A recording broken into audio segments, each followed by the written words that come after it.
Bienvenidos compañeros a esta sesión número 1 de la unidad número 3 de este módulo 10, Sociedad Mexicana Contemporánea. Soy su asesor Salvador Sánchez y vamos a comenzar por comprender el sistema político mexicano, para lo cual tenemos que ver el Estado mexicano, el gobierno y la sociedad civil. Cuando estos tres interactúen, tiene que haber algo que los regule, y ese algo va a ser la Constitución. La Constitución Política de los Estados Unidos Mexicanos define lo relativo a los ciudadanos en los artículos primero, 33, 30, 35, 37, 38 y 123, y sus obligaciones que vienen en los artículos 31 y 36, así como la formación, organización, límites y funcionamiento del gobierno, que los podemos ver en el artículo 39 al 136. En su artículo 133 establece que la Constitución, las leyes del Congreso de la Unión que emanen de ella y todos los tratados que estén de acuerdo con la misma, celebrados y que se celebren por el presidente de la República con aprobación del Senado, serán la ley suprema de toda la Unión. Los jueces de cada estado se arreglarán a dicha Constitución, leyes, tratados, a pesar de las disposiciones en contrario que pueda haber en las constituciones o leyes de los estados. Todas las leyes que elabora el Congreso son las sentencias del Poder Judicial y las regulaciones que elabora el Poder Ejecutivo, así como las constituciones y leyes estatales, deben estar redactadas de manera que su contenido se adecue a lo que dicen los artículos constitucionales. Si éstas contradicen algún precepto constitucional, esto deberá procesarse mediante instrumentos de control constitucional, como una controversia constitucional, una acción de inconstitucionalidad o un amparo, los cuales veremos más adelante. Es imposible que en la Constitución se incluya toda la reglamentación sobre los temas que tratan los artículos, por lo que es necesario elaborar leyes secundarias que reglamenten los principios o ideas generales que se establecen en los artículos, como por ejemplo la ley reglamentaria del artículo 27 en el ramo del petróleo, el Código Federal de Instituciones y Procedimientos Electorales o la Ley de Amparo. En el siguiente cuadro vemos la jerarquía normativa federal en México, donde vemos hasta arriba la Constitución Política de los Estados Unidos Mexicanos. Después de ella están los tratados internacionales. Luego, más abajo, las leyes federales. Después, los reglamentos. Luego, los decretos y normas oficiales mexicanas. Y por último, las circulares. En ese orden es como va a ser su relevancia. Bien, un poquito de historia. La Constitución se promulgó en 1917 y se considera un logro de la Revolución.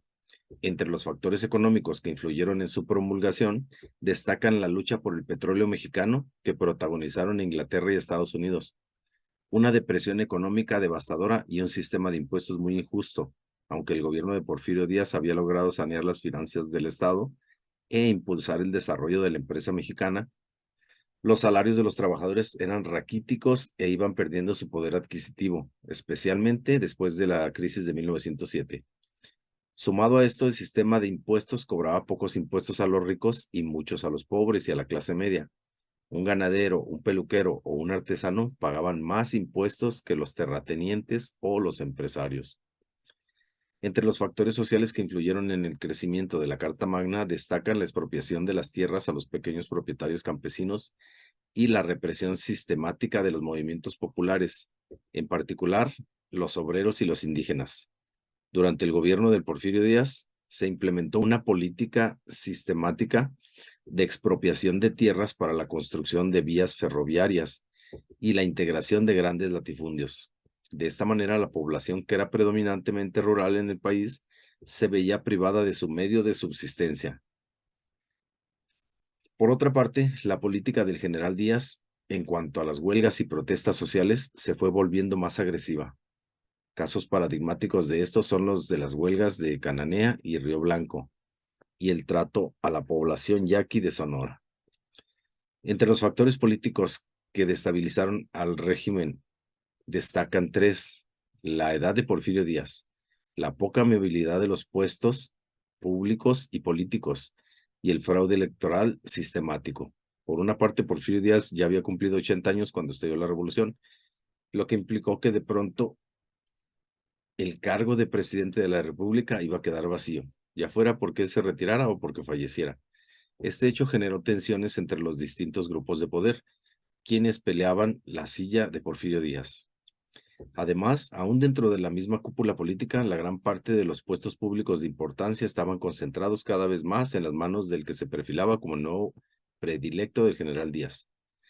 Los científicos, estos comandados por José Aisli Mantur, secretario de Finanzas de Díaz, por casi 20 años se enfrentaron con los demás grupos políticos y de manera destacada contra la del general Bernardo Reyes, quien fue 2 veces gobernador de Nuevo León y uno de los más fieles aliados del presidente. Finalmente, las clases medias no tenían manera de acceder al poder, dada la misma inmovilidad de las cúpulas gubernamentales. El hecho que detonó de manera directa la revolución fue la reelección de Porfirio Díaz, pero el inicio de la gesta no hubiera sido posible sin la unión de las clases alta, media y baja en contra del régimen de Díaz. Díaz había declarado en 1908 que ya México estaba listo para la democracia y que él se retiraría del poder al terminar su periodo en 1910, lo que creó expectativas de cambio entre los políticos y ciudadanos. Dijo, esta sí es la última, pero empezaron a formar agrupaciones y partidos que querían el poder. Destacaban entre ellos Francisco I. Madero y sus simpatizantes que realizaron giras por todo el país buscando formar un partido político. Finalmente, Porfirio Díaz lanzó de nuevo su candidatura a la presidencia y arrestó a Madero, que pasó las elecciones en la cárcel. Madero salió de la cárcel y huyó a Estados Unidos, donde bajo el lema sufragio efectivo, no reelección, proclamó el Plan de San Luis, que desconocía al gobierno de Díaz y llamaba a derrocarlo, lo que dio inicio formal a la revolución. Un dato curioso, compañeros, es que Francisco I. Madero, con esta frase célebre de sufragio efectivo, no reelección, se la restregaba en la cara al general Porfirio Díaz porque esa era una frase de él y no de Madero, y Madero fue quien la hizo célebre. Bien, en el documento de la Constitución actual se ve clara la influencia de la Constitución de 1824, que a su vez estaba inspirada en la de Estados Unidos de América de 1787, pero más que nada en la de Cádiz de 1812. De ahí se rescatan algunos elementos del sistema presidencial en el que el presidente tiene veto sobre el poder legislativo. En la nueva constitución que se planeaba se le otorgaban grandes atribuciones a la figura presidencial, a tal grado que algunos integrantes del Congreso Constituyente declararon que estaba siendo de nuevo presidente un dictador. De la independencia y la primera constitución de 1824 se incluyeron también la definición de la soberanía de Morelos, la división de poderes con un régimen presidencial y el federalismo de la constitución de 57. Nuestra constitución actual retomó la separación iglesia-estado y los derechos humanos, además del juicio de amparo. Aquí vemos algunas constituciones antiguas en estas ilustraciones. Pero bueno, la Constitución actual se promulgó el 5 de febrero de 1917 y esta se implementó de maneras distintas, aunque el texto original no cambiaría. Vamos a ver la estructura de la Constitución. A nuestra Carta Magna lo constituyen 136 artículos, los cuales están divididos en 9 títulos. La estructura en 2 partes, la orgánica y la parte dogmática. En la parte dogmática es la primera parte de la Constitución, y en ella se establecen los derechos y las obligaciones que tienen los ciudadanos mexicanos. En la parte orgánica, que es la segunda parte, se encarga de organizar las instituciones de gobierno, sus funciones, interacciones y atribuciones. Es en esta parte en la que se establece que México es una república representativa, democrática y federal, como dice el artículo 40, y también se estipula ahí la división de poderes en ejecutivo, legislativo y judicial, que vienen en el artículo 49. México es una república porque el poder no se concentra en un solo individuo y la jefatura del Estado no es vitalicia ni hereditaria. Es representativa porque los ciudadanos ejercen el poder directamente a través de sus representantes. Y es democrática porque se hace por medio de elecciones libres, auténticas y periódicas. Finalmente, es federal porque está compuesta de estados libres y soberanos en lo concerniente al régimen interior, pero están unidos en una federación. Bien, en las garantías individuales vienen en el primer capítulo constitucional hasta el número 29. Contiene los derechos y garantías de los ciudadanos. Ya en el segundo y cuarto capítulo vienen las obligaciones. En su artículo primero, la Constitución declara que los Estados Unidos mexicanos, todas las personas gozarán de los derechos humanos reconocidos en esta Constitución y en los tratados internacionales que del Estado sea parte, así como de las garantías individuales a su protección. Los derechos humanos se refieren a facultades o prerrogativas como la libertad, igualdad, etc. De manera concreta, las garantías individuales son los derechos o prerrogativas que tenemos los gobernados oponibles a las autoridades, que son las de igualdad, libertad, propiedad, seguridad jurídica, etc. Las garantías individuales solo pueden ser suspendidas por el Poder Ejecutivo y con la aprobación de las dos cámaras del Poder Legislativo. Entre estas garantías individuales destacan las que aseguran el cumplimiento de los siguientes derechos. Como vemos en esta ilustración, en el artículo 5, la libertad de profesión. Dice más o menos que todo mexicano puede dedicarse a la labor, oficio o profesión que más le agrade siempre y cuando ésta sea dentro del marco legal. En el artículo 6 vemos que hay derecho a la información. Dice algo parecido también, que todo mexicano tiene derecho y acceso a la información, para lo cual se han creado incluso nuevos organismos que podemos consultar hoy en día por Internet. En el 7 viene la libertad de expresión, que todos los mexicanos podemos expresarnos libremente. Creo que lo único que nos restringe este artículo es que si vamos a una manifestación no profiéramos ofensas para la persona de gobierno. En el artículo 9 viene la libertad de asociación. También podemos asociarnos libremente siempre y cuando sea con fines lícitos o legales. En el artículo 16 nos habla del acceso a la justicia y la protección jurídica, para lo cual también existen organismos hoy en día, y muchos de ellos se pueden consultar por Internet. Para el artículo 24 nos habla aquí de la libertad de creencias o libertad de culto, que todo mexicano es libre de tomar cualquier o no tomar cualquier religión que a él le agrade. Cabe resaltar esto, compañeros, porque en la Constitución de Cádiz venía que todavía todos los mexicanos deberíamos ser católicos, apostólicos y romanos. Entonces aquí ya nos da una libertad, en la de 1917. En el artículo 27 viene la propiedad privada, y de ahí también de esta propiedad privada se extiende mucho más, como lo decía el capítulo anterior, un régimen el cual se llama propiedad privada, aunque las tierras sean del Estado, el régimen de la propiedad privada nos protege de que tengamos una propiedad y de que nadie nos la quite, excepto el mismo Estado por razones de un bien común o de fuerza mayor. Nos tiene que indemnizar o conseguir otra propiedad donde podamos habitar. Ahora vamos a ver los derechos sociales, que en la mayoría responden a las demandas de una mejor calidad de vida, mediante satisfacción de educación, tierra justa, retribución por el trabajo realizado, mejora de las condiciones laborales, etc. Aquí estamos hablando de derechos sociales, ¿sale? Ya en sociedad. En el artículo 2 viene el gobierno de los pueblos indígenas, lo cual nos dice cómo se pueden regir los pueblos indígenas con un autogobierno, algo por el estilo. Es bastante extenso, lean, les recomiendo el artículo 2, que antes nada más decía que le respetáramos sus tradiciones a los pueblos indígenas, y ahora viene mucho más. Tal vez cuando veamos el movimiento zapatista en la última etapa de este módulo, entiendan un poquito mejor. En el artículo 3 vemos que existe una educación laica y gratuita que el gobierno nos tiene que proveer. En el artículo 4 también nos puede proveer de vivienda digna y de salud. Muchos preguntarán por qué no todos tenemos una vivienda digna y derecho a la salud o a un seguro social.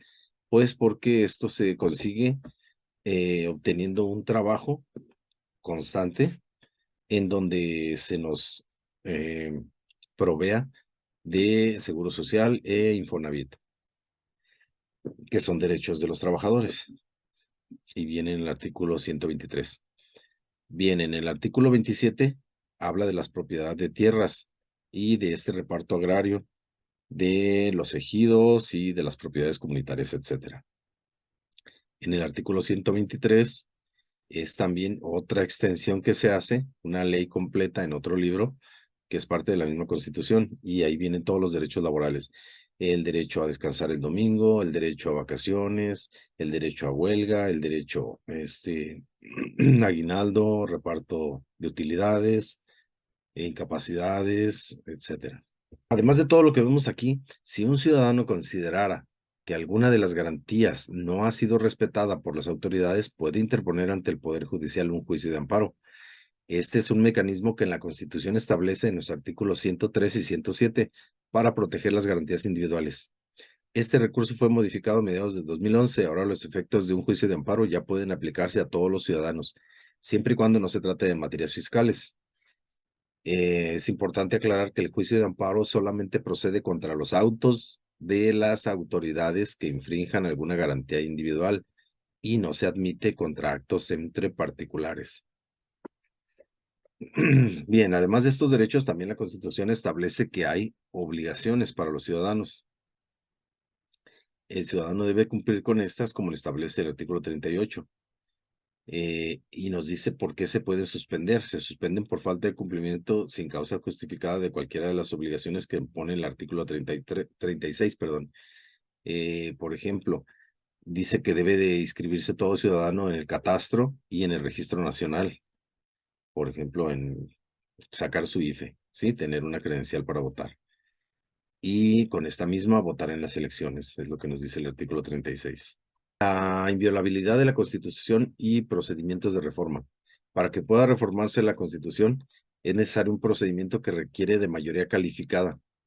Para reformar cualquier artículo que en ella se establece, se necesita la aprobación mínimo de 2/3 de los legisladores asistentes en cada una de las cámaras del Congreso y la aprobación de por lo menos más de la mitad de los congresos estatales. En su artículo último, la Constitución hace referencia a la vigencia de la misma y hace explícito que ésta no perderá ni fuerza ni vigor, aun si hubiese una rebelión. En caso de una revuelta al término de esta, la Constitución se repondrá y mantendrá su actualidad. Hay algunos artículos más relevantes así de la Constitución que nos menciona su libro de texto, como lo son el artículo 3, que dice que todo individuo tiene derecho a recibir educación. Y ahí dice que la educación debe ser laica, gratuita y obligatoria hasta el nivel medio superior. Su importancia es el crecimiento de la cultura en el país, de la educación. En el artículo 27 también viene la propiedad de las tierras y aguas comprendida dentro de los límites del territorio nacional y dice que estos le pertenecen a la nación, como les había dicho. Para tener unos derechos de propiedad existen la figura de la propiedad privada, de la propiedad ejidal y también de la expropiación. En el artículo 123 dice que toda persona tiene derecho al trabajo digno. Y aquí se regula todo lo referente al trabajo. El pago de horas extras, las incapacidades, su registro ante el Seguro Social, ante Infonavit para que puedan comprar su casa, etcétera. Bien, en cuanto a la Constitución, es todo, compañeros. Nos vemos en la siguiente sesión, chicos. Gracias por asistir y no olviden suscribirse y darle like.